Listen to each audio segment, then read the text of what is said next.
Leadership Beyond Profits, a Social Justice Approach, a 6-part workshop series presented by the In Motion Network.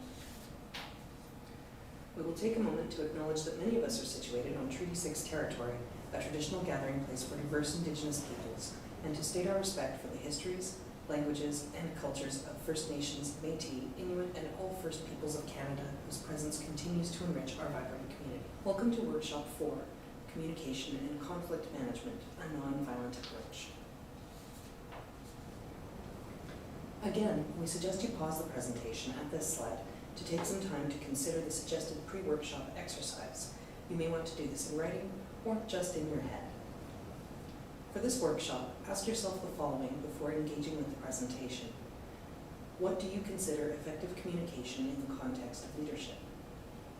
What are your experiences with conflict management and how leadership acted, whether you were part of the leadership or not? What do you know about nonviolent communication? Things to keep in mind during the workshop. What should leaders be responsible for when it comes to communication and conflict management? How does power, privilege, and the spectrum from reality, equality, equity, justice relate to conflict and nonviolent communication? So far, in the first half of the workshop series, we've covered mainstream approaches to leadership in the form of leadership style frameworks. We've talked about how we should move from reality towards equality, equity, and justice to guide both our work and our leadership approaches, the role of power, privilege, fragility, and anti-oppression in working this way, and the importance of considering followers and considerations of inclusion and exclusion. Today we're going to bring back some useful elements from a few of the leadership styles materials that I think can move us forward toward open communication. Can introduce nonviolent communication approach and how it relates to conflict management, how we manage fragility as leaders, and about the importance of apologies. We've pointed to gaps and shortfalls in leadership style approaches and how some of the approaches can lead to some significantly negative outcomes, such as the silencing of marginalized voices. In this workshop, we will focus on more positive elements that I think can help contextualize why we may want to communicate in particular ways.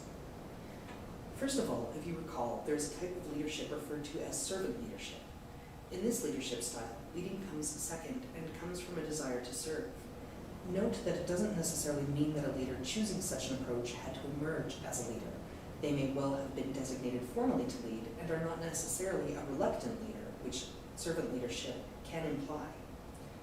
What's more important is that those who lead consistently with a servant leader style will be focused on the growth and well-being of people and communities and prioritizes their needs over their own. This leadership style also leaves a lot of room for folks to decide how they will act as a leader, as it's not prescriptive in the how of it, but rather focuses on the motivation of those who choose to or happen to lead in this way. On the flip side of that, pace-setting leadership is all about leading by example, where it's entirely about modeling specific behaviors. In a way, it's an extension of the golden rule, but instead of treat others how you would like to be treated, it becomes act in ways that you would want others to act. And then there's the 4 elements of transformational leadership. Intellectual stimulation is about keeping people engaged by making things interesting or at least tolerable. As we all know, in any sort of work or volunteer situation, there are mundane, tedious tasks that must be completed. By maximizing intellectual stimulation, either in direct relation to those tasks or at least offering intellectual stimulation in other aspects of working together, it can make those tasks easier to bear and provide motivation to those who have to get them done. Individual consideration was covered in part by what we talked about last workshop, in considering followers as people who have different needs and preferences, and also in recognizing that followers always have a lot of other things going on in their lives outside of their involvement with you and the group or organization to which you both belong. If the goal is moving from reality towards justice in a domain where power, privilege, and marginalization play significant roles, leaders need to be able to inspire followers to do what needs to be done in a way that affirms that such change is possible, even if social inertia means that such change is hard to come by. Working in any domain related to social justice generally means working on issues where it's really easy to feel jaded and that real change is impossible. The high burnout we see in nonprofit, education, and voluntary sectors are evidence of that difficulty. But people continue to do it because they believe change is possible and hopefully on the way, and those in leadership roles can persuade others that it's worth their investment of time and energy. The last element of transformational leadership is idealized influence, and it may be helpful to consider it as the more philosophical side of pace-setting leadership, where instead of modeling specific actions for followers to emulate, it's about more subjective elements like how one's worldview guides one's decision-making and the paths to follow towards a goal or objective. For example, it may be about how a leader adapts their approach to conflict resolution based on the specific individuals involved, accounting for their specific needs, and finding a balance between conflicting desires. They are demonstrating the ideal of adaptation based on individual needs, and this is still true even if they have limited success, as something worth doing to their followers. Another example would be a leader demonstrating that when a mistake is made, they act in ways consistent with self-compassion and accountability. Again, even if the associated behavior is only partly successful, as what's important is that they're trying to do what is right based on a set of principles. What they're modeling then is integrity. In previous workshops, we have mentioned some core principles that we believe are vital to the kind of leadership we have been talking about, including anti-oppression and trauma-informed approaches. One more core framework to add to this is nonviolent communication. This approach, also known as compassionate and collaborative communication, is an approach to interpersonal communication that not only considers communication as happening between people, but also includes what we say to ourselves. The idea is that how we talk to ourselves parallels how we engage with other people. Nonviolent communication approaches interpersonal communication as something that not only between people, within groups and social systems, but also inside our own heads between different aspects of ourselves. Nonviolent communication's core assumption is that all human beings are capable of acting compassionately and with empathy. We believe this too, which is why we believe that everyone has the capacity to act as compassionate leaders. An extension of NVC's core assumption is that violent and harmful behaviors happen because folks do not see or recognize more effective strategies for meeting one's needs. It isn't that people intentionally hurt others, rather harmful behaviors occur because other choices are not available. Let's consider the example of fragility introduced previously, of women having a discussion about feeling unsafe and how such a discussion was derailed by men showing up to say, well, not all men want to abuse women, you shouldn't treat us all as though we're all dangerous. Of course not all men are abusive or dangerous. The problem is though, out in the world, in the midst of the general population, there's no way to tell which men are safe and which are not. When someone says men are trash, there's this weird thing that seems to happen where some assume the unspoken part is that all men are trash, while others assume it's some men are trash. When we hear or say or see men are trash, the some is implied. So why is it that some folks react as though what's implied is all? To understand where this comes from requires actively tapping into the principles of compassion and empathy. This is not easy, especially if one has been harmed by members of the group in question, in this case, men. If we think about why men do the #NotAllMen thing from a place of compassion and empathy, which requires setting aside, at least temporarily, anger and frustration towards a social group that holds the most power in our society, and apply what we know about privilege, most importantly, that those with privilege tend not to see that they have it, and how having it called out makes people uncomfortable, it makes it easier to see where they're coming from, even if their defensiveness is harmful. Note that this is an important distinction. Understanding where harmful behavior comes from does not make that behavior acceptable. Understanding and excusing are two very different things, or at least they should be. We can understand why men get defensive and feel the need to point out that they are good people and are therefore safe if we consider individually men can do very little about gendered violence other than to not be abusive themselves. But the thing about that is, men benefit from the potential violence of other men, whether they want that or not. Men are aware of this to varying degrees, and I think that the defensiveness comes from wanting to be rid of the guilt that comes with this benefit, combined with the perceived lack of alternate actions. With this example of male fragility, much like white fragility, it's really about misdirected energies. Men feeling defensive about folks talking about men as perpetrators of violence are wasting their time arguing about some versus all statements. A more effective strategy would be for them to talk to other men, to work on making space for being a man, and to find alternatives to toxic masculinity. It's ironic, but not surprising, that in attempting to defend themselves, they end up engaging in behaviors that uphold toxic masculinity. Again, understanding where behavior comes from does not justify that behavior, nor cancel out the harm that comes from such behavior.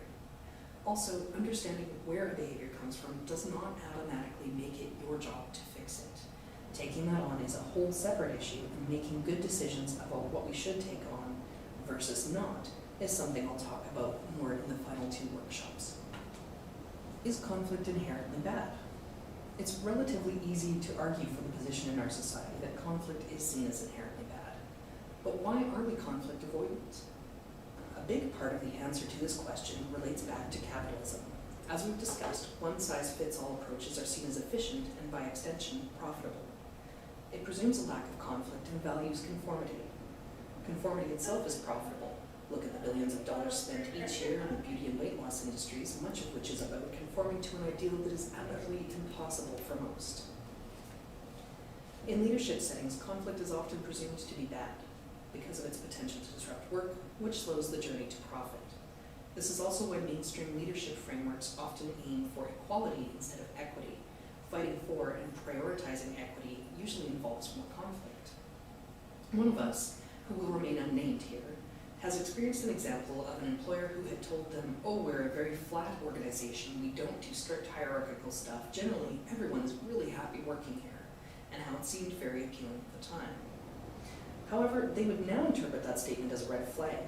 Let's dig a little deeper by what was meant by that statement.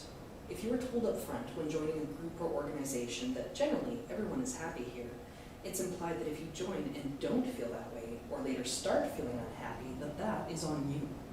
They informed you right from the start that people are happy here, and even though it's not explicitly stated, what's implied is that you are joining a group that is generally happy, so if you are not, you are the problem. You add this to the comment about the organization being very flat, and all of a sudden it sounds suspiciously like leadership is dodging accountability from day one.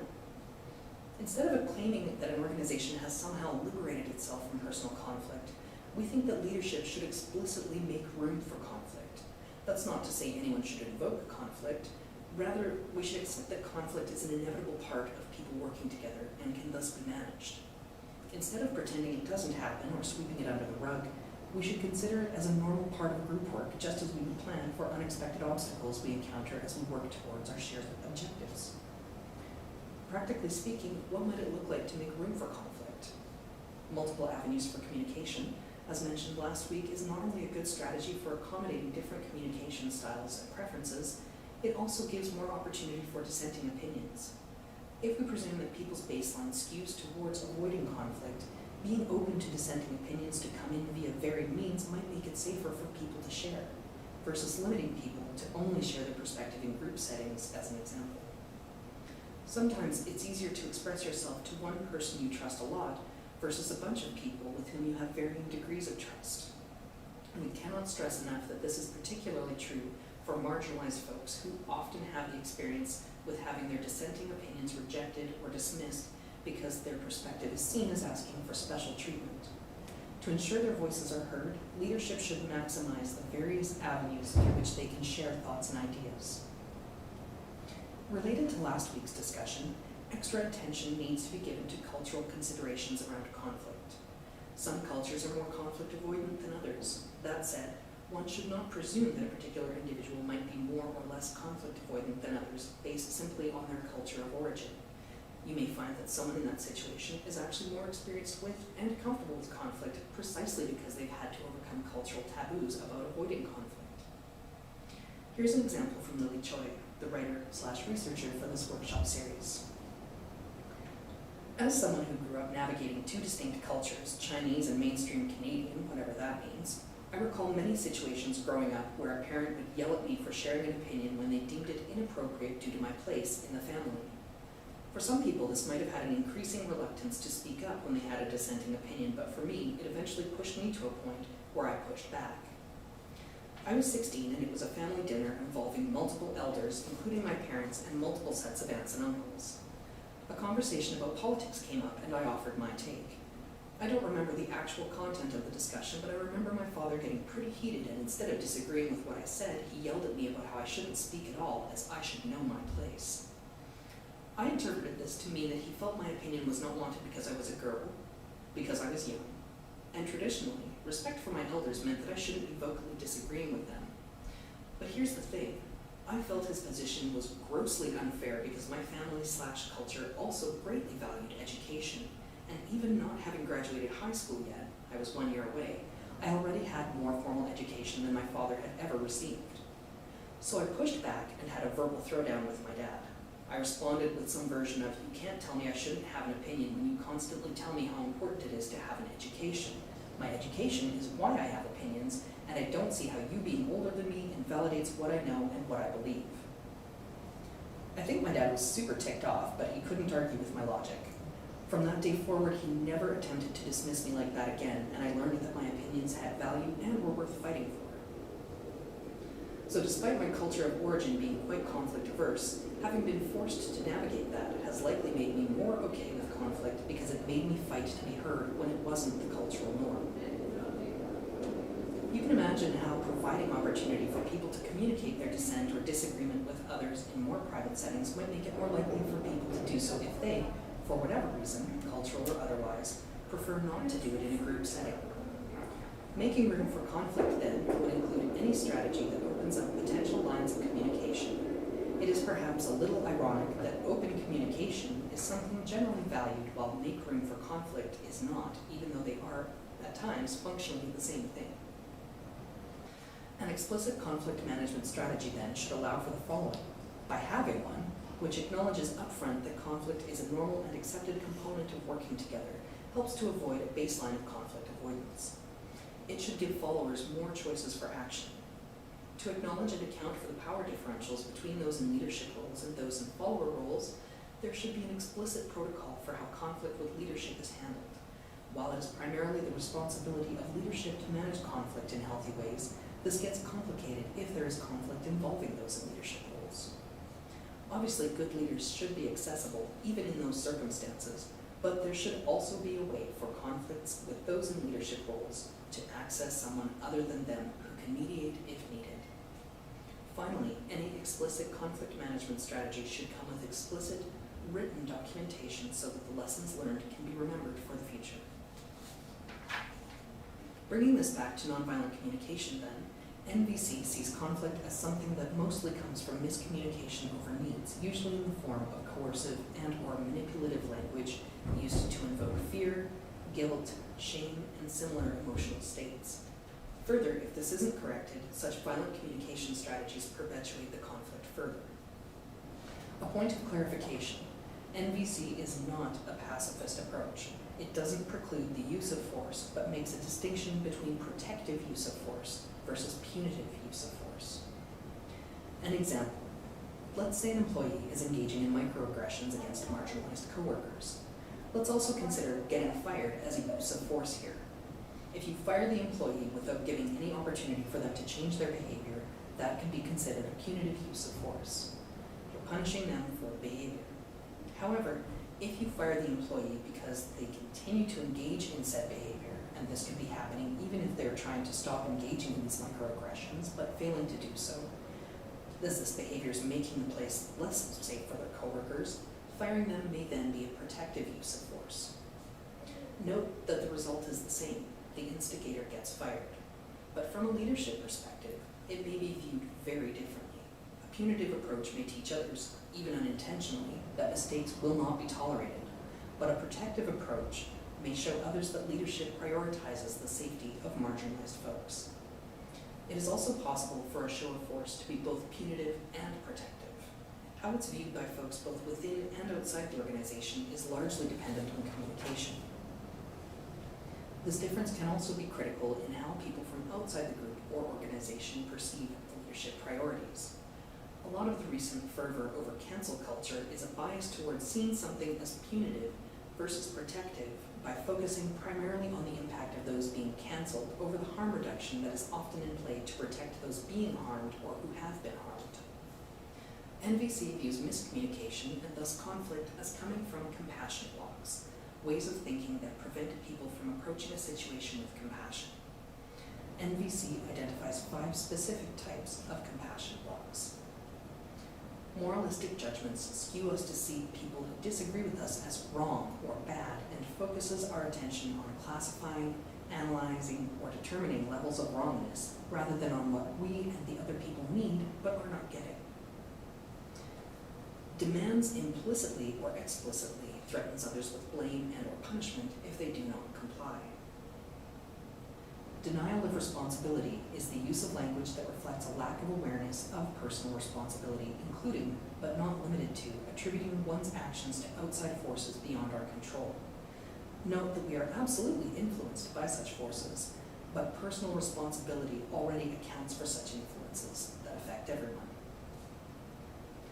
Making comparisons between people is a compassion block in that there's an implied sameness. For example, why are you offended by that? My insert marginalized group friend thought it was funny. The idea of deserving, where certain actions merit reward while others merit punishment, is often linked to assumptions of equality and types of fairness that arise from there. Being aware of these compassion blocks and considering your own reactions to conflict in relation to them would be a big step toward practicing conflict management according to nonviolent communication principles. NVC also has a core value of self-compassion. We won't go into that now, but know that this will be a key component of discussion for Workshop 6. Last workshop, we offered an example of a workplace buying a laptop for an employee that did not have suitable hardware to shift to working from home. Did you take a side? Can you articulate why or why not if you didn't take a side? Let's imagine ourselves in each of the 3 roles. If I was the person receiving the laptop, receiver, I can imagine feeling any or all of the following. Relief that I can continue to do my job. Happy for access to new tech, which wasn't available to me before. Embarrassed that I didn't have a suitable setup. Uncomfortable that a coworker complained. If I was the person complaining about fairness, complainer, I can imagine feeling any or all of the following. Jealousy or envy that a coworker got a perk that I didn't get. Doubt about whether or not they would have done the same for me. And indignant that they could find the money to do that, but not find the money to pay me more. If I was the leader confronted with this situation, I can imagine feeling any or all of the following. Wondering if there was pre-existing conflict between the receiver and the complainer. Concerned that the complainer seems to not see the power and privilege at play in this situation. Resentment that someone is complaining about this. And relief that we had the budget to make it happen. Context matters. So, how did we get here? Did this seem to come out of nowhere, or was leadership not surprised that this came up? Was there a pattern of behavior from one or multiple individuals, including but not limited to other examples of invisible privilege? Did the complainer have prior grievances? Do they have unmet needs? Has this been communicated? Is this a difference in perceptions of fairness? Is the organization's approach to fairness explicitly known to everyone involved? Is it due to a focus on equality over equity? Next, what should be done? Should this be addressed or ignored? This needs to be explicitly addressed. According to NVC principles, ignoring it will simply perpetuate conflict. This then becomes a teaching or learning opportunity. We can reinforce organizational focus on equity over equality, and perhaps we might look at making that more explicit. We can also then have a conversation about privilege and the power dynamics at play when perceived fairness or unfairness is happening with employees. Next, is this conflict really about a laptop? Or is it about discontent over compensation? Maybe someone's feeling favoritism is happening. Maybe there's uncertainty about the future, either individually or organizationally. At the core, we want to take care to protect the marginalized individual here. The receiver of the laptop is in a position where they may well end up marginalized further depending on how the group moves forward. As an extension to the previous example, we need to talk a bit about taking sides. First of all, is staying neutral even a real option? Is such a thing even possible? In any situation where there is conflict that involves power and privilege, We believe that not taking a side is not actually possible, because not taking a side functionally means that you're on the side of those with more power and privilege.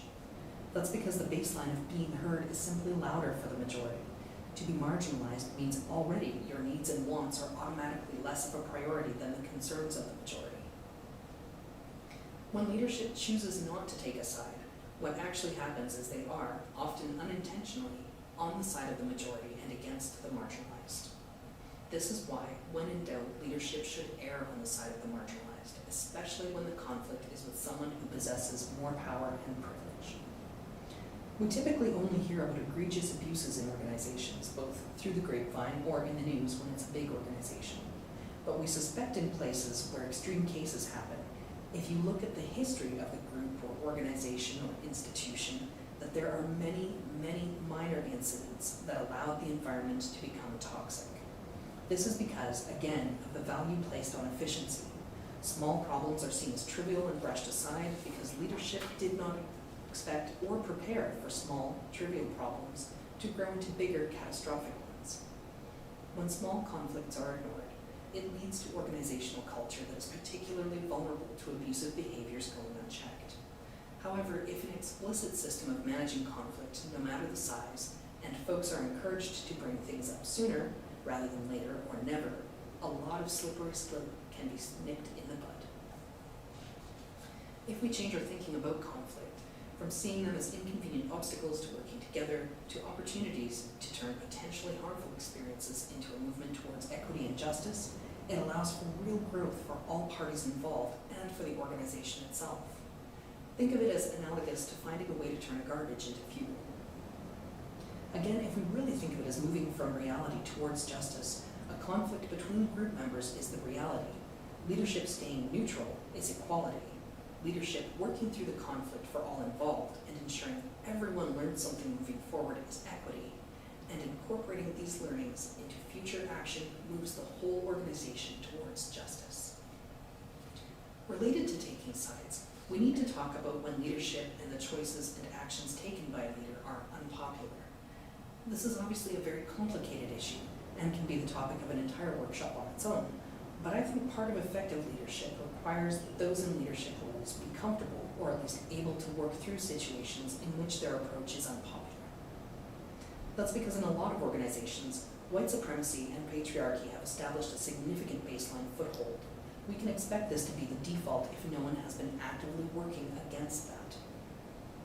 For a societal example, consider what we describe as affirmative action. Even in the Canadian Charter of Rights and Freedoms, it explicitly states that such policies meant to promote equity are legal because the argument against such actions meant to compensate for the additional barriers experienced by marginalized groups is often a cry of reverse racism or reverse sexism. It doesn't take much of a stretch of imagination to envision a scenario where, say, a predominantly white board of directors pushes back against an explicit attempt to hire someone who is not white for a particular position. What happens is that a white-dominated board, without actively working to acknowledge the invisible white privilege, finds an affirmative action hiring policy to be threatening because of their faith in meritocracy. It's important to note that affirmative action policies are not about ignoring merit and choosing candidates based on some demographic variable. Affirmative action policies usually state something like, all else being equal, we will hire someone from a marginalized group over someone from a dominant, more privileged group. If this perspective is not challenged, then likely what will happen with this board is that they will continue to uphold white supremacy and will likely end up with another white hire. Because moving towards justice requires challenging dominant worldviews, sometimes being a good leader means pushing for minority perspectives that the majority feels uncomfortable with.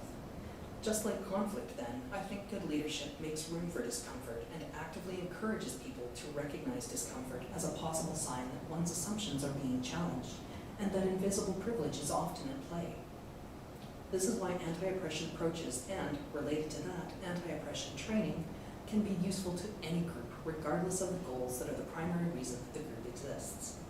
We'll talk some more about unpopular leadership situations next workshop when we talk more about relationships.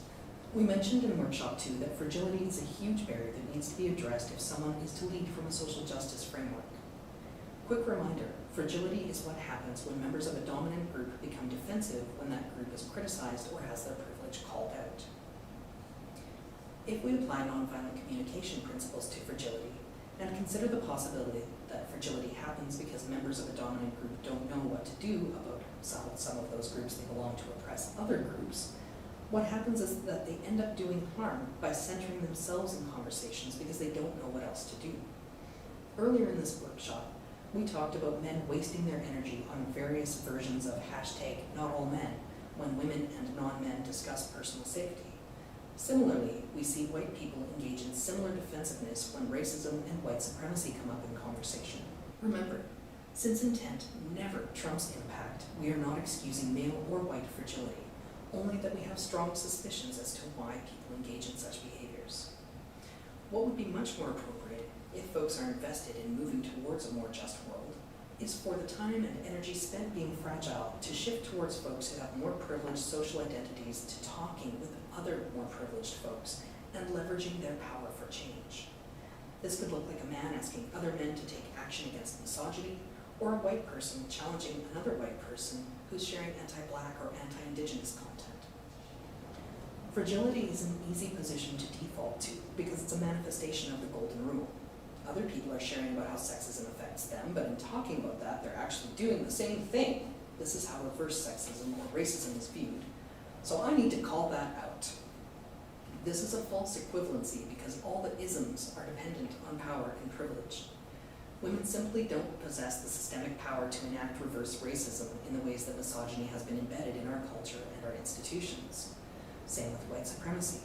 People from a marginalized group cannot be racist towards people who are white because they simply lack the institutional and systemic power to do so. If you add this to how much we value the ideals of democracy where majority rules, what happens then is if enough people are centering the concerns of more privileged groups, those voices drown out the voices of the marginalized, thus creating a cycle where primary concerns continue to be those of the dominant groups. So whose job is it to educate about fragility? This is an area that can be quite complicated. First of all, ideally we don't want to be dumping this work on marginalized folks, since that's demanding labor from people who are already facing more barriers broadly in all aspects of society. It's also significant emotional labor to engage with folks prone to fragile positions, since fragility comes with an almost default setting of defensiveness. Ideally, the best people to be challenging actions that reflect majority fragility should be folks from the same privileged groups. Regardless of group memberships, those in leadership positions have a responsibility to work on dismantling fragility among their followers and in their organizations. What that looks like might be very different though. For example, if the leader shares a dominant social identity with the person engaging in fragile behaviors, it might look like this. Your behavior is harming folks from these marginalized groups. It would be better to direct that energy towards other people who are doing harm to them instead of focusing on how you're not a bad person. Whereas a leader who is a member of the harmed marginalized group might instead go with, your behavior is unacceptable and is harming myself and others. I need you to learn about fragility and centering yourself and why that's harmful. This is a reflection of how more power and privilege should come with proportionally more responsibility. However, what happens when leadership is wrong? If you're the one in a leadership role, how do you know? Have you made it safe or safer for someone to tell you? This is a start, but it does automatically dump labor on other people to tell you if you're wrong. Being open to being told you're wrong is super valuable. However, there should also be significant effort in ongoing self-evaluation and reflection. We'll talk more about that in Workshop 6, but for now, we'll continue on without getting into the nitty-gritty of figuring out when you've messed up, but instead talk about what to do when it's become evident that yes, you are wrong. First of all, you can be wrong, but still successful. This is dependent on the measures of success, which is why it's important to consider such measures in terms of whether your own or the group or organization's definition of success is one that moves the world towards more justice. If the primary definition of success is profit, then you could argue that Jeff Bezos is a great leader. Look at the wealth he's accumulated. So successful. But if Amazon's leadership also considers be a great employer as integral to their definition of success, then Bezos's accumulated wealth is actually a sign of failure, particularly when compared to the experiences of those who actually work for Amazon. So is he a good leader if we think of good leadership as someone who aims to move us towards a more just world? Is he a good leader for his employees? Given the labor issues Amazon has on an ongoing basis, I would say no. I would say that accumulating massive wealth at the expense of other people's labor does not move us toward justice. He is successful when we view profit as the primary indicator of success, but he is not a good leader. Remember that intent does not trump impact.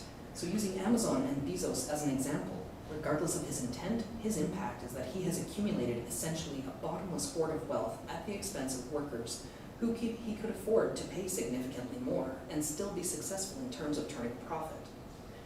By essentially acting as though the only valuable outcome is profit for himself and Amazon shareholders, he's thrown his employees under the bus and counts on people's desperation to survive to do jobs that he could absolutely afford to pay more for people to do, but simply chooses not to. His wealth gives him massive power and privilege, and it's a relatively easy argument to say that he does not take on the responsibility that should come from such massive wealth and privilege. If we think about intent versus impact as a key consideration in leadership from a social justice lens, it changes who we consider good leaders. It also provides a useful lens for self-evaluation, which we will come back to. For now, we are going to move on to apologies for when leaders realize they've been wrong and or done harm. What does it mean to apologize? As kids, we're often taught that it's about saying sorry, and for a lot of us, we weren't taught much more than that. But there's a way to move to a real apology, and that includes some indication of accountability. That is, a statement that acknowledges that, regardless of intent, the apologizer recognizes that they have done harm and that they consider themselves responsible. While there may be mitigating circumstances, there is no need to bring that up in an apology. An apology should also come with changed behavior, because repeatedly doing the same harmful thing and apologizing does not mitigate continuing harm. In a leadership setting, there should be explicit actions taken to incorporate teaching and learning. This can include acknowledging the labor someone else engaged in to make you realize you've done wrong, and also teaching others what you've learned so that they don't engage in the same harmful behaviors. If someone is to take leadership from a social justice perspective seriously, they need to be a good example when apologizing to model what that looks like for their followers. By learning how to apologize in a sincere, meaningful way, it will also help you to recognize faux apologies, which are lip service acknowledgments of harm done, but results in absolutely no change moving forward. Faux apologies are obvious when there is a denial of personal responsibility or limits set on the degree of responsibility. Linguistically, what faux apologies tend to do is redirect the harm as a matter of subjective perspective that makes the situation someone else's problem of perspective. Key phrases that show up in faux apologies compared to authentic ones are, "I'm sorry you feel that way," versus, "I'm sorry I hurt you." Statements that sound like taking personal responsibility but immediately redirects the source of harm, such as, "I'm sorry that this happened, but it's because." Mainstream leadership approaches, because they often put leaders on a pedestal, can be reluctant when it comes to authentic apologies. There's likely some toxic masculinity at play here also, where apologizing is seen as quote-unquote weak. But it takes strength and integrity to apologize authentically, and it's a critical leadership skill to develop. Not only so one can sit with the discomfort of acknowledging one's own missteps, but also in modeling and teaching others to take responsibility for their own actions and to act accordingly when they're wrong. If we're going to make room for conflict, we also need to make room for folks to be wrong and to give people the opportunity to make amends going forward.